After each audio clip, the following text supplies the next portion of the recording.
Welcome back to వార్తల విశ్లేషణ. ఇవాళ వివిధ దినపత్రికల్లో వచ్చిన ప్రధాన వార్తలు, వార్తా కథనాలు, ఆయా దినపత్రికలు ఇచ్చినటువంటి ప్రాధాన్యం ఇచ్చిన వార్తా విశేషాలను చూద్దాం. ముందుగా ప్రధాన దినపత్రిక సాక్షిని తీసుకుందాం. సాక్షిలో వచ్చిన ప్రధాన వార్తలు చూస్తే కనుక తొలి టెస్టులో భారత్ ఓటమి, కోల్కతా మ్యాచ్లో 30 పరుగులతో దక్షిణాఫ్రికా విజయం సాధించిందంటూ కూడా ప్రధాన వార్త. మిగతా స్పోర్ట్స్ న్యూస్ 10th పేజీలో ఫుల్ వార్త ఉంటుంది. ఇక పసిడికి డబ్బులు కాస్తాయి, వాడకంలో లేని బంగారంపై రాబడికి ఎన్నో పెట్టుబడి సాధనాలు ఉన్నాయంటూ కూడా బిజినెస్ పేజ్లో వచ్చిన వార్త. అండ్ మేలో ఉత్తర రింగు పనులు 162 కిలోమీటర్ల ఉత్తర రింగ్ రోడ్ నిర్మాణానికి కేంద్ర ప్రభుత్వం నెలాఖరున బడ్జెట్ ఖరారు చేయబోతోందంటూ మిగతా వార్త మొత్తం అంతా 5వ పేజీలో ఉంది. రాజ్భవన్లో ఆయుధాలు, బెంగాల్ గవర్నర్ ఆనంద్ బోస్ రాజ్భవన్లో ఆయుధాలు నిల్వ చేశారంటూ టీఎంసీ ఎంపీ కళ్యాణ్ బెనర్జీ ఆరోపించారు.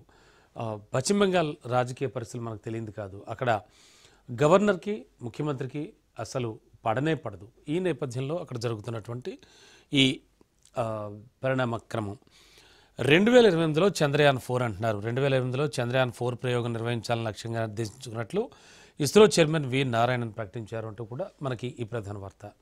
అలాగే 3 బుల్లెట్ల మిస్టరీ, ఢిల్లీ పేలుడు కేసులో దర్యాప్తు ముమ్మరమైంది. ఘటనాస్థలికి సమీపంలో 3 తూటాలను అధికారులు స్వాధీనం చేసుకున్నారు అంటూ కూడా వార్త. అలాగే అది ఆత్మాహుతి దాడే అంటూ కూడా ఎన్ఐఏ నిన్న ఒక నిర్ధారణకు వచ్చింది. అండ్ ఇంకా దర్యాప్తు జరుపుతోంది. ఏం జరగబోతోందన్నది చూడాలి. ఎస్, న్యూస్ రీల్లో చక్కగా కొన్ని వార్తలు క్రిస్పీగా ఇక్కడ ఇవ్వడం జరిగింది. నేటి నుంచి పత్తి కొనుగోలు బంద్. పత్తి కొనుగోలు విషయంలో గందరగోళం నెలకొంది. సిసిఐ తీసుకొచ్చిన నిబంధనలపై నిరసన వ్యక్తం చేస్తూ జిన్నింగ్ మిల్లుల యాజమాన్యాలు సోమవారం నుంచి పత్తి కొనుగోళ్లను నిలిపివేయనున్నాయి. పత్తి కొనుగోలుకు సంబంధించి ఈ వార్త. తర్వాత సింగూరుకు మరమ్మతులు, హైదరాబాద్ నగర పరిసర ప్రాంతాలకు తాగునీటి సరఫరాతో పాటు ఉమ్మడి మెదక్ జిల్లాకు సాగు తాగునీటిని అందించే కీలకమైన సింగూరు జలాశయాన్ని ఖాళీ చేసి మరమ్మతులు నిర్వహించడానికి రాష్ట్ర ప్రభుత్వం సిద్ధపడుతోందంటూ ఈ వార్త. అండ్ టీచర్ల తత్తరపాటు అంటూ కూడా దాన్ని కొంచెం డిఫరెంట్గా టెట్ అంటూ కూడా ఈ హెడ్డింగ్తో వచ్చింది. సుప్రీంకోర్టు తీర్పుతో టెట్ తప్పనిసరి, ఇన్ సర్వీస్ టీచర్లకు సిలబస్ భయం, సైన్స్ టీచర్కు మ్యాథ్స్ గండం, మ్యాథ్స్ బోధిస్తున్న వారికి సైన్స్ గోలు, పరీక్ష కోసం సెలవులు, ప్రత్యేక ట్యూషన్లు తీసుకుంటూ తిప్పలు, పాఠాలు చెప్పిన గురువులే ఇప్పుడు విద్యార్థులు అవుతున్నారు, అర్థం కాని ఆన్లైన్ కోచింగ్, టెట్ నుంచి మినహాయింపు ఇవ్వాలంటూ ఉపాధ్యాయ సంఘాలపై ఒత్తిడి. ఇప్పుడు ఆల్రెడీ పనిచేస్తున్న వాళ్ళందరికీ కూడా టెట్ తప్పనిసరి చేసింది ప్రభుత్వం. దానికి సంబంధించి రాష్ట్రంలో 45,000 మందికి పైగా ప్రభుత్వ టీచర్లకు లేని అర్హత అంటూ కూడా ఈ వార్త. ఇది చాలా కీలకమైనటువంటి వార్త. వీళ్ళు న్యాయ పోరాటం చేస్తున్నారు. మేము ఆల్రెడీ వర్కింగ్లో ఉన్నాం, మాకింకా టెట్ ఏమిటి, ఎందుకు మేము టెట్ రాయాలి అనేది వాళ్ళ వాదన. ఆ విధంగా ఈ ప్రధాన వార్త చాలా క్లియర్ కట్గా చాలా బ్యాన్ రైడంతో కూడా ఇవ్వడం జరిగింది. న్యాయ పోరాటం కొలుక్కొచ్చానా అంటూ కూడా ఈ వార్తలో మరోటి గమనించవచ్చు. సెకండరీ స్కూల్ టీచర్లు అలాగే LFL HMలుగా పనిచేస్తున్నటువంటి టీచర్లు టెట్ పేపర్ 1 రాయాలి. వీరికి ప్రాథమిక పాఠశాల స్థాయి బోధనాంశాలే సిలబస్లో ఇస్తారు. బీడీ పూర్తి చేసి SDCలుగా పనిచేసే వారికి టెట్ రాసే అవకాశం ఉంది అంటూ కూడా ఈ వార్త మనకు కనిపిస్తోంది. ఎస్, మంత్రి పదవులకు ఫార్ములా, ప్రతి 6 ఎమ్మెల్యేలకు చొప్పున ఒక మంత్రి పదవి. బీహార్లో ఎన్డీఏ పక్షాల మధ్య అంగీకారం. బీజేపీకి 14 మంత్రి పదవులు దక్కే అవకాశం. నెల 19 లేదా 20న నూతన సీఎంగా ప్రమాణ స్వీకారం చేయనున్నారు. ఆ రోజే శాసనసభాపక్ష నేతని ఎన్నుకుంటారు కూడా. బీహార్లో ఘన విజయం సాధించిన తర్వాత ఎన్డీఏ సర్కార్ ప్రస్తుతానికి అక్కడ సీఎం నుంచి మొదలుపెట్టి మంత్రివర్గాన్ని కూడా ఏర్పాటు చేయనుంది. అది ఈ నెల 19-20 తేదీల్లో. అండ్ డర్టీ కిడ్నీ అంటూ దూషించారు, చెప్పుతో కొట్టేందుకు యత్నించారు. పుట్టింటిపై రోహిణి ఆచార్య మళ్లీ తీవ్ర ఆరోపణలు, ఆమె బాటలో మరో 3 అంటూ కూడా ఒక కీలకమైన వార్త. అండ్ ఐబొమ్మ నిర్వాహకుడు ఇమ్మడి రవిని అరెస్ట్ చేశారు పోలీసులు. నాటకీయ పరిణామాల మధ్య ఫ్రాన్స్ నుంచి హైదరాబాద్ వచ్చిన వెంటనే ఆయన కూకటపల్లిలో ఆయన అరెస్ట్ చేశారు. అయితే తను చెప్పిన వివరాల ప్రకారం చూస్తే కనుక 1 మ్యాన్ షోగానే నడిపినట్టుగాను, అండ్ ఏ టీం లేదు, ఎవరు లేరు, అంతా తానే వ్యవహరించి ఇక్కడ కూకటపల్లి పరిసర ప్రాంతాల్లో ఉన్న రెయిన్బో విస్టాలో తను ఉంటున్నాడు. అండ్ దానికి సంబంధించి క్లియర్ కట్ వార్త. రవి వెనక ఎలాంటి ముఠా లేదు, అంతా 1 మ్యాన్ షోనే. OTT ఇతర వెబ్సైట్లలోని సినిమాలే తన వెబ్సైట్లలో ప్రకటనలు లేకపోవడంతో వీటికి ఎక్కువ క్రేజ్. సో దీంతో చాలా విపరీతంగా డబ్బు సంపాదించాడు. దానికి సంబంధించి కూడా ప్రధాన వార్త. సినిమాలను పైరసీ చేస్తూ చిత్ర పరిశ్రమతో పాటు పోలీసులకు సవాల్ విసిరి ముప్పు తిప్పలు పెట్టిన ఐబొమ్మ వెంకట రవికి సంబంధించి కీలక సమాచారం వెలుగులోకి వస్తోంది. ఇప్పటివరకు అంతా భావిస్తున్నట్టుగా ఇతని వెనక ఎలాంటి ముఠా లేదని బయటపడింది. తన గుట్టు బయటపడకుండా ఒక్కడిగానే పనిచేస్తూ పైరసీ సైట్ల నుంచి కాపీ చేస్తూ కథ నడిపాడంటూ కూడా హైదరాబాద్ సైబర్ క్రైమ్ పోలీసులు గుర్తించారు. నాంపల్లి న్యాయస్థానం ఇతర 14 రోజులు జ్యుడిషియల్ రిమాండ్ విధించడంతో చెంచల్ కూడా జైలుకు తరలించారు. తదుపరి విచారణ నిమిత్తం తమ కస్టడీకి అప్పగించాలని కోరుతూ కోర్టులో పిటిషన్ దాఖలు చేయాలని నిర్ణయించారు. ఐబొమ్మ సహా 65 వెబ్సైట్లను పోలీసులు మూసివేయించారు. ఇక రవి యొక్క స్వస్థలం ఎక్కడ, అలాగే రవి యొక్క బ్యాక్గ్రౌండ్ ఏంటి అనేది మనం ఒకసారి గమనిస్తే కనుక ఇమ్మడి రవి దేశవ్యాప్తంగా ఏజెంట్లను పెట్టుకుని థియేటర్లో రికార్డింగ్ చేయించడం, డిజిటల్ మీడియా సంస్థలు ఓటీటీ సర్వర్లను హ్యాక్ చేసి హెచ్డి ప్రింట్స్ సంగ్రహిస్తారని అందరూ అంచనా వేశారు. వీటినే ఐబొమ్మ, బప్పం, ఇరాదే ఇత్యాది 65 వెబ్సైట్లో ఉంచుతున్నాడని అనుకున్నారు. రవి పట్టుబడి తర్వాత అతని విచారణలో వెలుగులోకి వచ్చిన అంశాలతో పోలీసులు అవాక్కయ్యారు. ఏపీలోని విశాఖపట్నానికి చెందిన రవి ముంబై యూనివర్సిటీలో ఎంబీఏ చదివాడు. ఆపై కొన్నాళ్ళు ఉద్యోగం చేయడంతో పాటు ఈఆర్ ఇన్ఫోటెక్ అనేటువంటి కంపెనీకి సంబంధించి కూడా వర్క్ చేశాడు. దీనికి సంబంధించి దాదాపు ఇండస్ట్రీకి అంటే మనం ఏదైనా ఫ్రైడే ఒక మూవీ రిలీజ్ అయిందంటే కనుక వెంటనే మనకి మొబైల్లో కూడా వచ్చేసేది. ఐబొమ్మలో అందరూ కూడా సినిమాని ఫ్రీగా చూసేసేవారు. అంతేకాకుండా ఈ స్థాయిలో చేస్తుంటే పోలీసులు అండ్ అటు సినీ పెద్దలు కూడా ఈ పైరసీని అరికట్టాలని చెప్పేసి అడగడంతో, అలాగే పోలీసులు దర్యాప్తును ప్రారంభించడంతో, అంటే ఇతని కోసం సెర్చింగ్ మొదలు పెట్టడంతో ఇమ్మడి రవి మొత్తానికి దొరికాడు. అయితే వెంటనే ఫిల్మ్స్ రావడంతో విపరీతమైన క్రేజ్ వచ్చింది ఐబొమ్మకు. కానీ ఇంకా ఇలాంటి సైట్లు 65 ఉన్నాయి. ఆ 65 సైట్లకి సంబంధించి కూడా ఆ తరువాతి కాలంలో ఇమ్మడి రవి పోలీసులకే సవాల్ విసిరాడు. మీరు దమ్ముంటే నన్ను పట్టుకోండి, మీరు నన్ను పట్టుకోలేరు అని. కానీ పోలీసులు మొత్తానికి పట్టుకుని చూపించారు. ప్రస్తుతానికి దర్యాప్తు కొనసాగుతోంది. ఏపీ దూసుకెళ్తోందని అప్పుల్లోనే సీఎం చంద్రబాబుపై వైఎస్ జగన్ ధ్వజం. తీవ్ర ఆందోళనకరంగా ఏపీ ఆర్థిక పరిస్థితి. 2025-26 తొలి 6 నెలల్లో రాష్ట్ర సొంత పన్నుల ఆదాయం వృద్ధి 7.03 మాత్రమే. గతేడాదితో పోలిస్తే ఏడాది మొదటి 6 నెలల్లో జీఎస్టీ అలాగే అమ్మక పన్ను ఆదాయాల వృద్ధి 2.85%. 2023 నుంచి 25-26 మొదటి 6 నెలల్లో రాష్ట్ర సొంత పన్ను ఆదాయాల వార్షిక వృద్ధి రేటుతో పోలిస్తే ప్రస్తుత ఆర్థిక ఏడాది మొదటి 6 నెలల వృద్ధి 2.75% మాత్రమే అంటూ కూడా మనకి ప్రధాన వార్త కనిపిస్తోంది. ఇక సాక్షిలో వచ్చినటువంటి మిగతా వార్తలు కూడా చూస్తే మెదడుకి పని చెప్పండి అంటూ కూడా మనం మరో ప్రధాన వార్తను చూడొచ్చు. అంటే ముఖ్యంగా కృత్రిమ మేధపై ఆధారపడితే అసలుకే ముప్పు హెచ్చరిస్తున్న అంతర్జాతీయ పరిశోధనలు. ఏ స్థాయిలో మనకి ఏ అనేది మొత్తానికి జనాలకి ఒక కొత్త సవాలు విసురుతోందో, అలాగే ఏఐతో సంబంధం ఉండి అంటే ఏఐని పట్టించుకుని ఖచ్చితంగా ఏఐతో వర్క్ చేయాలి అనుకునే వాళ్ళు దానికి సంబంధించి కూడా ఏఐతో ఖచ్చితంగా ముప్పే అని చెప్పేసి కూడా వాళ్ళు చెప్తూ ఉన్నారు. అంతేకాకుండా మెదడుకు పని చెప్పడం మర్చిపోకండి అంటూ కూడా వాళ్ళు చెప్తూ ఉన్నారు. ఫ్యూచర్ సిటీలో ఫిల్మ్ స్టూడియోలు ముందుకొచ్చిన సల్మాన్ ఖాన్, అజయ్ దేవగన్. ఒక్కో స్టూడియోకు 50 నుంచి 60 ఎకరాల కేటాయింపు. త్వరలో జరిగే తెలంగాణ రైజింగ్ గ్లోబల్ సమ్మిట్లో ఒప్పందాలు. తెలంగాణలో కాంగ్రెస్ ప్రభుత్వం వచ్చాక ఫ్యూచర్ సిటీ నిర్మించబోతున్నారు. అండ్ ఈ ఫ్యూచర్ సిటీకి సంబంధించి కూడా మనకి కొన్ని ప్రధాన వార్తలు వస్తున్నాయి. భారత్ ఫ్యూచర్ సిటీని రాష్ట్ర ప్రభుత్వం అంతర్జాతీయ స్థాయిలో నిర్మించనుంది. ఐటీ, ఫార్మా, ఆర్టిఫిషియల్ ఇంటెలిజెన్స్ రంగాలతో పాటు విద్య, వైద్యం, వినోదం, పర్యాటక రంగాలను కూడా 4 సిటీలో భాగస్వామ్యం చేయాలని నిర్ణయించింది. ఈ క్రమంలో భారత్ ఫ్యూచర్ సిటీలో బాలీవుడ్ స్టార్లు సల్మాన్కు చెందిన సల్మాన్ ఖాన్ ఫిల్మ్స్, అజయ్ దేవన్కు చెందిన విజువల్ ఎఫెక్ట్స్ కంపెనీ ఇవన్నీ కూడా ప్రస్తుతానికి ఇక్కడ వారికి 50 నుంచి 60 ఎకరాలు కేటాయిస్తే కనుక ఒప్పందాలు కూడా జరగనున్నాయి. ఫిల్మ్ సిటీలు కూడా, ఫిల్మ్ స్టూడియోలు కూడా మేము కడతాం అంటూ కూడా వస్తున్నారు బాలీవుడ్ స్టార్ హీరోలు. దానికి సంబంధించి ఇక సందర్శకుల కోసం అదనంగా 2 రోజుల గ్లోబల్ సమ్మిట్లో జిఎంఆర్ స్పోర్ట్స్, మేఘా వంటి పలు సంస్థలు స్టాళ్లను ఏర్పాటు చేయనున్నాయి. సిఐఐ, క్రెడాయ్, నాస్కామ్ వంటి పరిశ్రమ సంఘాల నుంచి 100 మంది నిపుణులు, ప్రముఖులు, వక్తలు ఈ సదస్సుకు హాజరవుతారు. 8-9 తేదీల్లో గ్లోబల్ సమ్మిట్ వేదిక సాధారణ ప్రజలు, విద్యార్థుల కోసం అదనంగా మరో 2 రోజుల పాటు అందుబాటులో ఉంటుందంటున్నారు. ఈ 2 రోజులు కూడా సాంస్కృతిక కార్యక్రమాలు, ఫుడ్ కోర్టులు వంటి కార్నివాల్ ఎక్స్పీరియన్సెస్ అందుబాటులోనే ఉంటాయి. ముందుగా రిజిస్ట్రేషన్ చేసుకున్న వారికి మాత్రమే అనుమతి ఉంటుంది అంటూ కూడా ఈ ప్రధాన వార్త మనకి తెలియజేస్తోంది. అండ్ సాక్షిలో చూస్తే కనుక ఇంకా వచ్చిన వార్తల్లో పార్టీని ప్రభుత్వాన్ని ప్రక్షాళన చేయాలంటున్నారు. పార్టీకి ప్రభుత్వానికి మంచి వాతావరణం ఉంది. జూబిలీహిల్స్ ఉప ఎన్నిక ద్వారా స్పష్టమైంది. ఈ నేపథ్యంలో పార్టీని ప్రభుత్వాన్ని కూడా ప్రక్షాళన చేయాలంటూ ఏఐసీసీ కార్యదర్శి సంపత్ కుమార్ వ్యాఖ్యానించిన వ్యాఖ్యలు ప్రస్తుతానికి సంచలనం రేపుతున్నాయి. స్పీకర్ పై నేడు విచారణ. ఎమ్మెల్యేల పార్టీ ఫిరాయింపుల కేసు కీలక ఘట్టానికి చేరుకుందని చెప్పొచ్చు. అసెంబ్లీ స్పీకర్ గడ్డం ప్రసాద్ కుమార్ వైఖరిపై దాఖలైనటువంటి కోర్టు ధిక్కార పిటిషన్ సోమవారం supreme court CJI justice BR Gavai నేతృత్వం ధర్మాసనం విచారించనుంది. సింగూరుకు మరమ్మతులు చేస్తున్నారు. ఇంతకుముందు చూసాం వార్త. అండ్ ఓవరాల్గా చూస్తే కనుక సాక్షి దినపత్రికలో వచ్చినటువంటి ప్రధాన వార్తా కథనాలు ఇవి. ఇక నెక్స్ట్ నమస్తే తెలంగాణ తీసుకుందాం. నమస్తే తెలంగాణ దినపత్రికలో వచ్చిన ప్రధాన వార్తా కథనాలు మనం ఒకసారి పరిశీలిస్తే, కొర్రీలతో కన్నీళ్లు, దూది రైతు దుఃఖం, ప్రభుత్వాల నిర్వాకం, పత్తి రైతుకు శాపం, తేమ పేరిట కొనుగోలుకు సీసీఐ నిరాకరణ, అన్నదాతకు శాపంగా ఎకరానికి 7 క్వింటాళ్లు, ప్రైవేటుగా అమ్మితే క్వింటాకు 1300 నష్టం, నేటి నుంచి జిన్నింగ్ మిల్లుల మూసివేత అంటూ కూడా ఒక రకమైనటువంటి సందిగ్ధ వాతావరణం నెలకొంది ఈ జిన్నింగ్ మిల్లుల యాజమాన్యానికి అండ్ పత్తి కొనుగోలు కేంద్రాలకు సంబంధించి.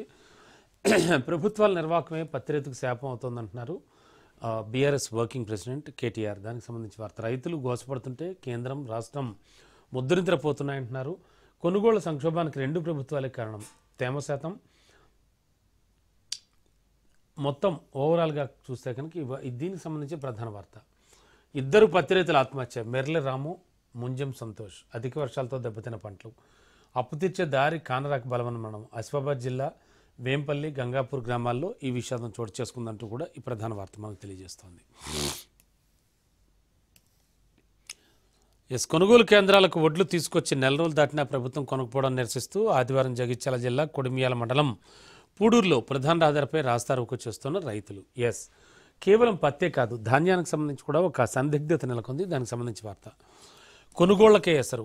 పంట సేకరణపై చేతులెత్తేసిన కాంగ్రెస్ సర్కార్ నాడు బోనస్ కూడా ఇస్తామంటూ హామీ, నేడు కేంద్రమే కొనాలంటూ వినతులు. ఆర్థిక భారం సాకుతో కొనుగోలు బాధ్యతలను తప్పుకునే పనిలో కాంగ్రెస్ సర్కార్. కేంద్ర ప్రభుత్వం దయతలిస్తేనే జొన్న, మక్క, సోయా కొనుగోళ్లు, లేదంటే రైతు ఆగమాగమే అంటూ కూడా ఈ ప్రధాన వార్త. రైతులు దగా చేస్తున్న సర్కార్. వానాకాలం వడ్ల కొనుగోలులో రాష్ట్ర ప్రభుత్వం నిర్లక్ష్యం వహిస్తోంది. సన్నవడ్లకు బోనస్ 200 కోట్లు విడుదల చేయాలంటున్నారు. మల్లారం ధాన్యం కొనుగోలు కేంద్రాన్ని సందర్శించారు మాజీ మంత్రి హరీష్ రావు. లూట్ సోర్సింగ్ ఏమిటిది?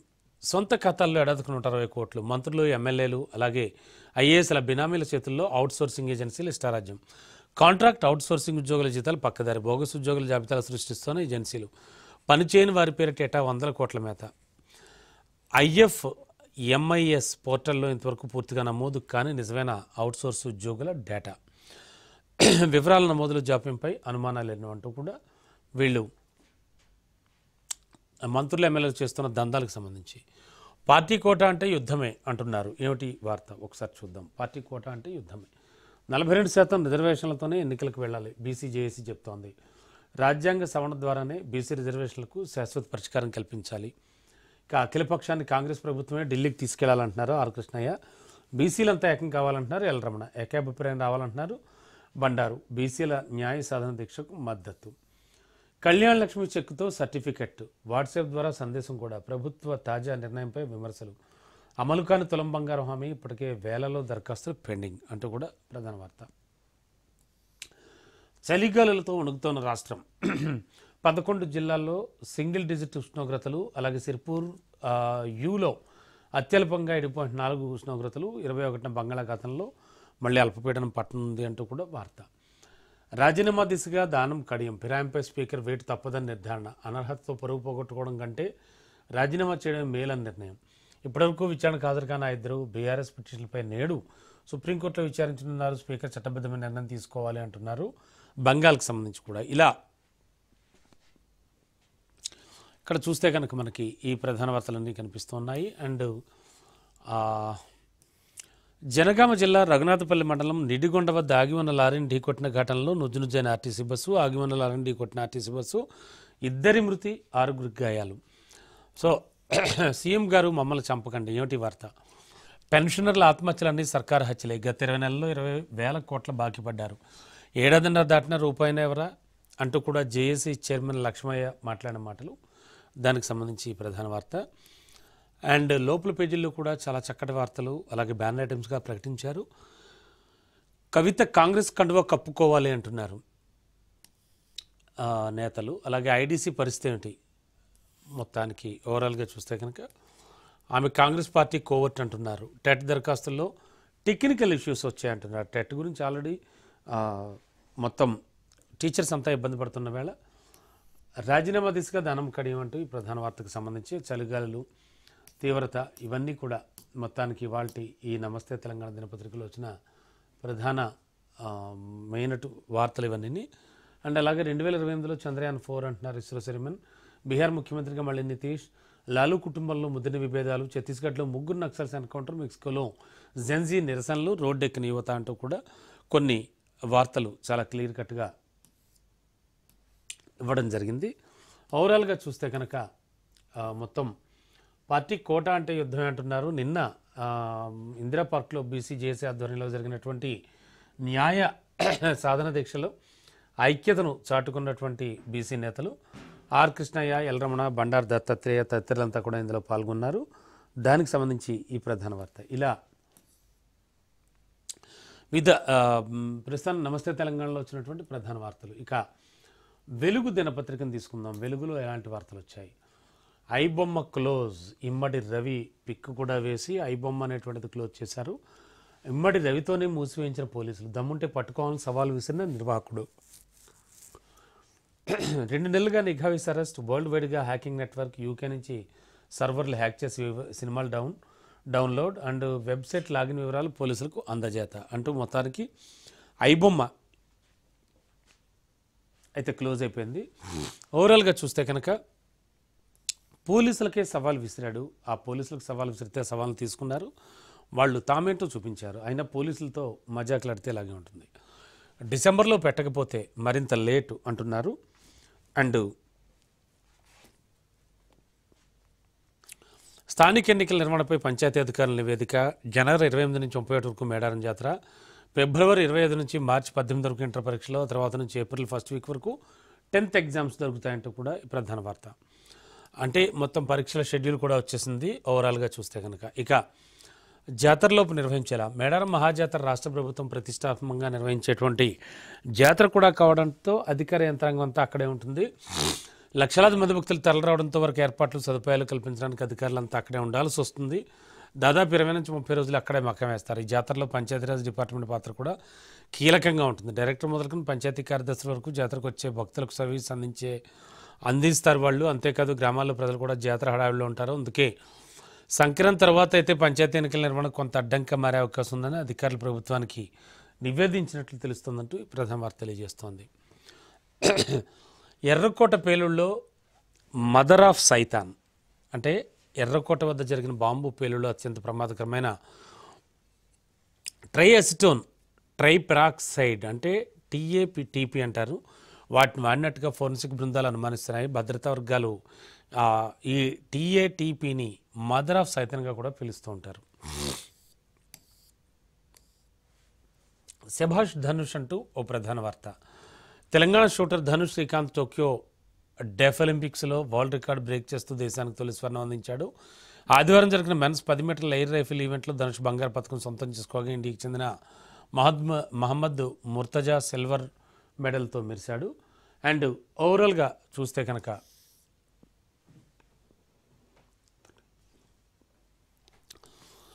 రోజుకు మినిమం 3 నుంచి 5 లక్షలు సబ్ రిజిస్టర్ ఆఫీసుల్లో అవినీతి దందా. ఏసీబీ దాడులు వెలుగులోకి వచ్చింది.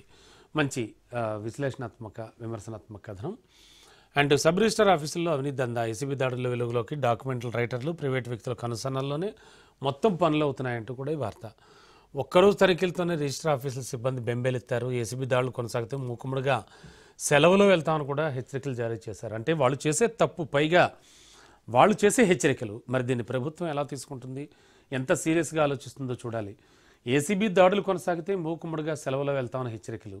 ఒక్కరోజు తనిఖీలతోనే రిజిస్టర్ ఆఫీసుల సిబ్బంది బెంబేలెత్తిపోతున్నారు. అంటే ఖచ్చితంగా అక్కడ అవినీతి అన్యాయం జరుగుతోంది అని తెలుసు. మరి అటువంటిప్పుడు ఏసీబీ దాడులు చేయడం తప్పే ఉంటుంది. కానీ దానికి వాళ్ళు ఆల్రెడీ హెచ్చరికలు జారీ చేశారు. మరో ప్రధాన కీలకమైన వార్త. 2028లో చంద్రయాన్-4 చంద్రుడి నుంచి మట్టిని తీసుకురానున్న ఇస్రో 2035 నాటికి సొంత స్పేస్ స్టేషన్ నిర్మాణం. ఈ ఆర్థిక సంవత్సరంలో మరో 7 ప్రయోగాలు. గగనయాన్ మానవ సహిత స్పేస్ మిషన్ షెడ్యూల్లో మార్పు లేదు. ఇస్రో చైర్మన్ నారాయణన్ వెల్లడించారు. మొత్తానికి ఈ ప్రధాన వార్త ఇది.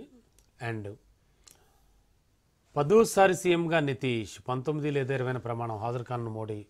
బీజేపీకి 15 నుంచి 16, జేడీయూకు 14 కేబినెట్ భర్తీలు, ఎల్జేపీకి 3, హెచ్ఏఎం అలాగే ఆర్ఎల్ఎంకు ఒక్కోటి చొప్పున ఖరారు. నితీష్ కుమార్కు శుభాకాంక్షలు తెలియజేశారు కేంద్ర మంత్రి నిత్యానంద రాయ్.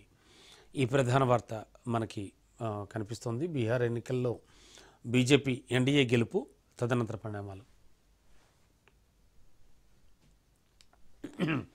బీహార్ ఎన్నికల్లో వరల్డ్ బ్యాంక్ నిధులు వాడారు, 14,000 కోట్లను దారి మళ్లించారు అంటూ జన్ సురాజ్ పార్టీ సంచలన ఆరోపణలు.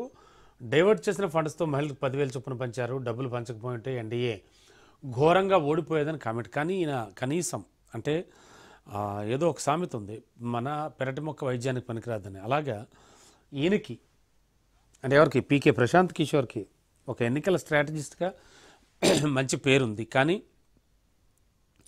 ఆయనకి చేసుకోవాలి అనుకుంటే కనుక ఉపయోగపడలేదు. కనీసం ఒక్క సీటు కూడా గెలవలేకపోయారు. అండ్ మరో ప్రధాన వార్త ఇంకా ఇందులో చూద్దాం. పత్తి రైతుపై మరో పిడుగు. కేంద్రం రూల్స్కి నిరసనగా నేటి నుంచి జిన్నింగ్ మిల్లు బంద్. తేమ సమస్య నుంచి బయటపడుతున్న టైంలో పరిస్థితి మళ్ళీ మొదటికి. తేమ తగ్గి పత్తి అమ్ముకుందామంటే ఇదేం కోసం అంటూ రైతుల ఆవేదన. 25 లక్షల టన్నుల్లో సీసీఐ కొన్నది 1.20 లక్షలే. సీసీఐ జిన్నింగ్ మిల్లు దళారుల కారణంగా నిండా మునుగుతున్న రైతులంటూ కూడా పత్తి పంటకు సంబంధించి కూడా వచ్చిన ఒక అప్డేట్ అది. మొత్తానికి టీచర్లకు టెట్ తిప్పలు. లాంగ్వేజెస్, ఇంగ్లీష్, బయాలజీ, ఫిజిక్స్ టీచర్లకు ఇబ్బందులు.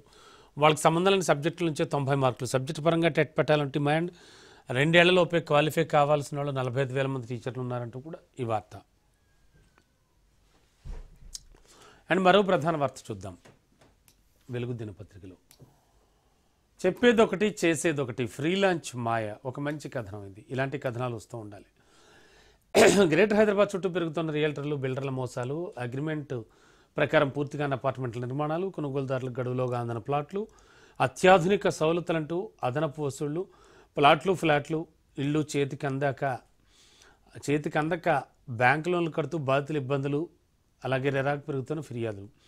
ఇప్పటివరకు రెరాకు వచ్చినటువంటి కంప్లైంట్స్ 2,539, అలాగే పరిష్కరించిన 1,682 మంది అంటూ కూడా మనకి ప్రధాన వార్త తెలియజేస్తోంది. ఇవాళ రాష్ట్ర కేబినెట్ భేటీ, స్థానిక ఎన్నికలు, గిగ్ వర్కర్ల డ్రాఫ్ట్ బిల్లు, అందశ్రీ స్మృతివనంపై కూడా చర్చిస్తారు. ఇక ఇవాళ జరిగే కేబినెట్ భేటీలో పలు కీలక విషయాలు కూడా తీసుకొని ఉన్నారు, కీలక డెసిషన్స్ కూడా తీసుకొని ఉన్నారు. అండ్ దానికి సంబంధించినటువంటి వార్త. అండ్ లోపలి పేజీలు కూడా ఒకసారి మనం గమనిస్తే రోజుకు మేము 3 నుంచి 5 లక్షలు అంటే ఈ రిజిస్ట్రేషన్ ఆఫీసుల్లో జరుగుతున్నటువంటి అవకతవకలకు సంబంధించి, అలాగే అవినీతికి సంబంధించి కూడా ఉక్కుపాదం మోపడానికి సిద్ధంగా ఉంది ప్రభుత్వం. ఆల్రెడీ ఆ విషయం మనకు తెలియవస్తోంది. పత్తి రైతుపై మరో పిడుగు, ఇది కూడా మనం ఇంతకుముందు చూస్తాం. అండ్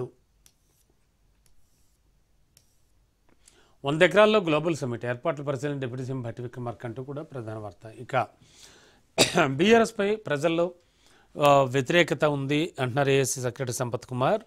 దానికి సంబంధించి వార్త. డిసెంబర్లో పెట్టకపోతే మరింత లేట్ అవుతుంది అనుకుంటున్నారు. భద్రాచలం ఆలయాన్ని సందర్శించండి, ఉపరాష్ట్రపతికి బీజేపీ నేత పొంగులేటి సుధాకర్ రెడ్డి ఆహ్వానించారు.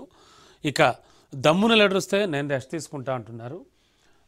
మజ్లిస్ శాసనసభాపక్ష నేత అక్బరుద్దీన్ ఓవైసీ ప్రజాభిమానంతో 6 సార్లు ఎమ్మెల్యేగా గెలిచానంటూ కూడా ఆయన కామెంట్ చేశారు. ఇలా ఇవాళ వివిధ దినపత్రికల్లో వచ్చిన ప్రధాన వార్తలు, వార్తా కథనాలు ఇవన్నీ కూడా ఉన్నాయి. మొత్తానికి ఇవన్నీ చూసాం కదా. ఇప్పుడు ఒక